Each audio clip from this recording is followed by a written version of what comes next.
You ask Tiger to solve. This deals with linear equations with one unknown. The final result is x equals 18. Let's solve it step by step. Swap sides.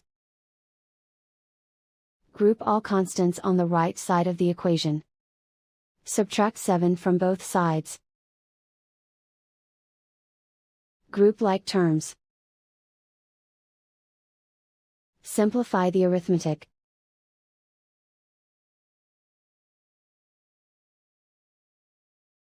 Isolate the x.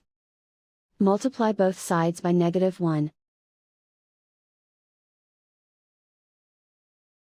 Remove the ones.